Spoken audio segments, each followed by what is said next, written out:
Hi everyone, I'm Pratibha Agarwal. I am an immigration attorney. I'm streaming live right now on TikTok, on Facebook, and on YouTube. And today is extra special as we have some guests here that are part of our new office suite in Washington D.C. So if you have been following us for a bit, you know that we used to be located in Arlington, Virginia, and now we just moved recently into downtown DC by the Metro Center Metro stop and Chuni, right, who's here, and Eshvia also are part of our office suite here in DC. So if you ever visit our DC office, you may see them around. So say hello, tell us where you're watching from, and we will jump into something very special. It's going to be a little bit of a different format than what we normally practice. In terms of our question and answer with regard to immigration, but we are going to share a little bit about our immigration stories, and that's why we're on today. I'll let Chuni and Eshvia introduce themselves. I think you guys know me mostly. My name, again, if you're just joining me for the first time, is Pratibha Agarwal. I'm an immigration attorney. I'm based in Washington, D.C. We help clients all throughout the United States with all types of immigration questions and concerns. Go ahead and introduce yourself. Thank you, Pratibha. Hi, everyone. I'm Chuni Wright, and as Pratibha said, I am her suite mate. It is an absolute delight to be suite mates with Pratibha. She's fantastic lawyer and person. My practice area is in immigration law. It is intellectual property, so copyright, trademark law. We help companies and people, individuals, as many of you might be, register their trademarks, advise on other intellectual property issues, and we also do technology law.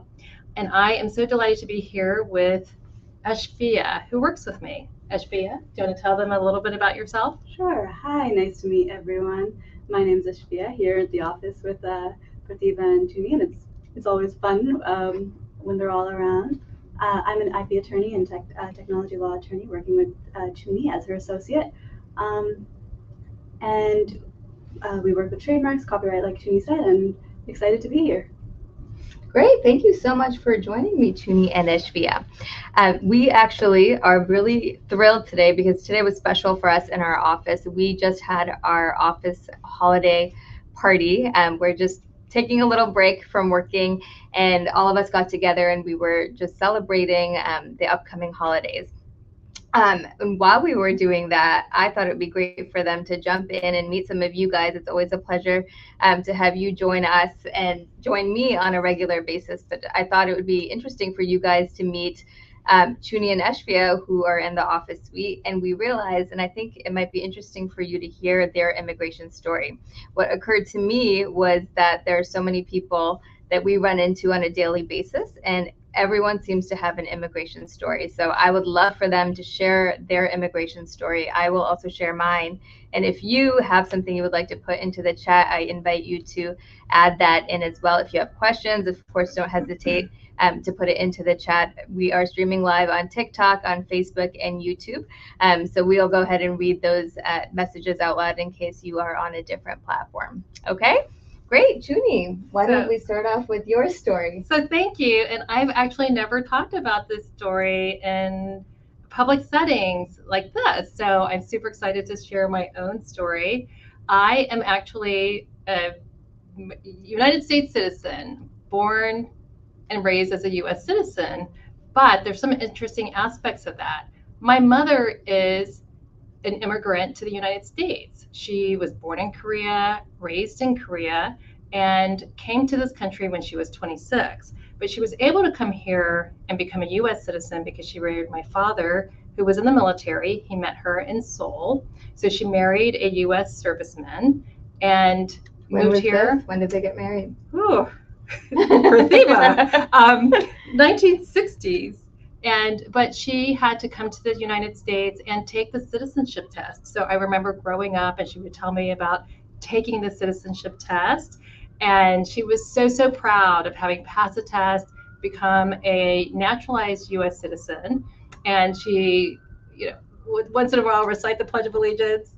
But she also had a great sense of humor. And she would say her favorite constitutional right is a right to joke. She loves to tell jokes. And for me, even though I'm a U.S. citizen, I was born in Japan, but on a U.S. military base. And what some people don't realize is when you're born on a U.S. military base in another country, you're born on U.S. sovereign soil. So I was actually a U.S. citizen at the time of my birth. My parents were very confused. They should have talked to you, Pratibha, because I thought for most of my life I was a naturalized citizen. I really did. And then I was able to get a copy of my birth certificate or some documentation, and I discovered I was actually a citizen at birth. So I learned about immigration law by actually looking at my own documentation.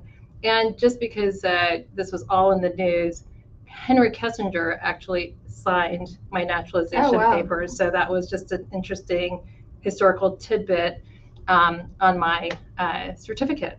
So wow, that's my story. That's really interesting. Thank you for sharing, Chuni. What's interesting about what Chuni said, and some of you might know, you can become a U.S. citizen by naturalization. That's essentially you're a green card holder for a certain amount of time. Some people can apply for naturalization after 3 years. Others can apply for naturalization after 5 years. But most people, after 5 years as a green card holder, you can apply to become a U.S. citizen. The rights that you have as a naturalized U.S. citizen is literally exactly the same as if you were born in the United States. The one thing that you cannot do is become president of the United States. But what the most incredible thing, I think, for us is immigration not only changes your opportunities, but it really also impacts your future generations. So maybe you can't be president if that was your dream, but eventually you may have someone in your future generation that becomes president. So what you're doing is not just for yourself, but for your future generations as well. And Chuni here could be president. Yes, and I thought I couldn't be for many years. Yeah. And now that I know that I can be, just wait. Let's Maybe see. I'll throw my name in the hat. Absolutely, absolutely. Ashvia, you also mentioned that you have a very interesting immigration story, and yours is a little bit more complex than Juni's. I would love to hear some of that. I'm sure some of our viewers here would like to hear about that as well. Sure. So I actually moved to the U.S. when I was in high school, and I moved here for my family, for my parents' jobs, and I came here on a G4 visa, which means that my parents worked for an international organization. And so I don't know all the specifics of the G4 visa, and I'm sure Pratibha probably knows a lot more than I do.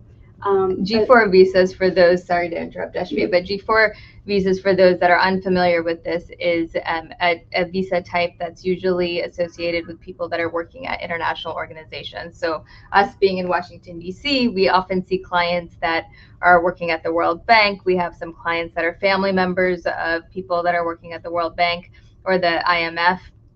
And they're the most common clients for us that come with the G4 visa. But go ahead, sorry. I didn't mean to interrupt. No, that's great background. So we had, I came here in high school, and there's a certain, you have to live here for 7 years, I think it was, before you turn 21 in order to get a green card. And I came here at the cusp of 7 years before. So it was a very, so we actually didn't think I'd be able to get a green card for a long time because I would have passed the time limit.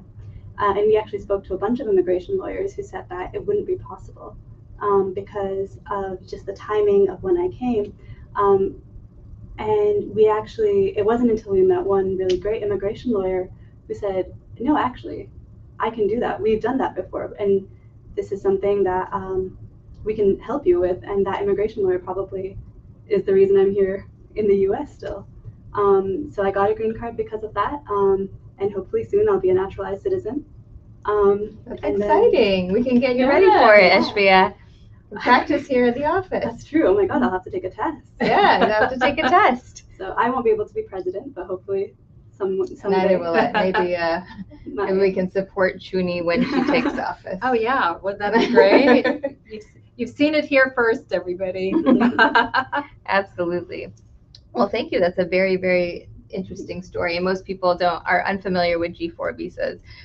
So I think it's actually really interesting, one, to learn about G4 visas, but also to know that there are many types of visas and many ways of having permission to be in the United States, to receive work authorization that might be unfamiliar to you. So if you are here in the United States without status and you are trying to find a way to remain here in the US with permission to get work authorization, ultimately a green card and citizenship, you should explore opportunities with an immigration attorney just to see what options are available to you. We've had many times consultations with clients that didn't think that they had any options available to them, but they do reach out to us. We screen them for all sorts of options, even if their status expired, if they entered illegally. There are many different ways to acquire status in the United States, and that can, as I mentioned earlier, can be life-changing, not just for you, but for your future generations as well.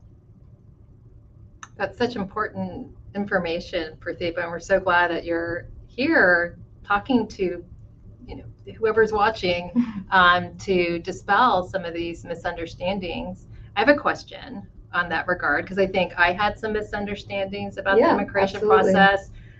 Ashvia, you receive different information from people. Mm-hmm. And so would you recommend that people get a second opinion, maybe if they've heard something from their friends or relatives and they're not sure what their chances are, or if they even talk to a lawyer and maybe get some information that's not clear to them, or they just aren't sure? Does it make sense for them to give you a call to find out if that's just to obtain more information and understand?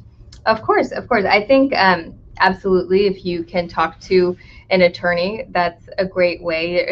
Most of the time you can have a consultation with an attorney. For us, our consultations are about 30 minutes long. We do it by phone, by Zoom, or in person.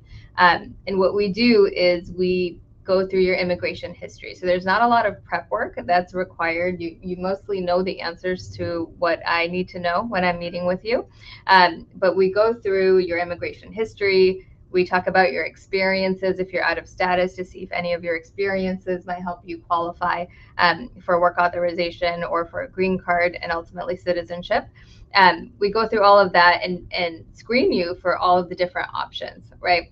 And you don't necessarily need to talk to an attorney. Like, I'm on live frequently. You can pop a question in. Of course, what I give you on here is going to be general information. It's not specific to your case because I don't know about your immigration history, but it is a learning opportunity for those that are unfamiliar with immigration, that want to get more familiar, to have some answers available to them, or just to get a sense of what U.S. immigration might be like, what opportunities might be available to you. So there's a lot of information available on our firm's website, which is agarwalimmigration.com.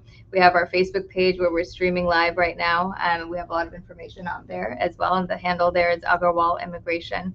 But if you want to get specific information, I would suggest calling our office, which is 703-348-1663. And we can certainly schedule some time with you to meet and go over your immigration history to see if there's a way to help and perhaps get you status in the next year. That would be awesome. Hi, Hadayat. Nice to see you. Hey, Boo. Thank you for joining again.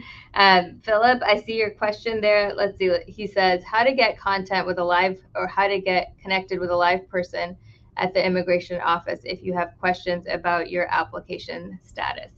Okay, great. So for those of you on TikTok, you might not see the question. Philip is asking, how do I get connected with a live person at the immigration office if I have questions about your application? That is quite a challenge, Philip. It is quite a challenge because most of those, the responses there are automated. So what you can do, here's a trick actually, you can put in all 9s when they ask you for your receipt number, and it will automatically take you to a live person. So now that is a secret, and do not share that with anybody that is not watching, but that will help you get connected to a live person. So another way to do it is ask for what's called an info pass appointment.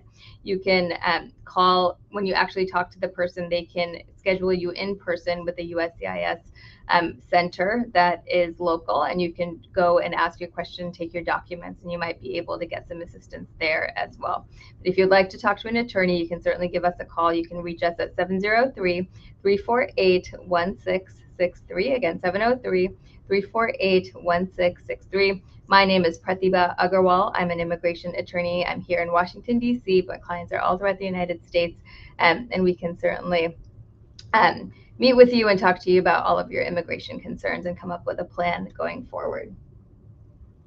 Great. Thank you.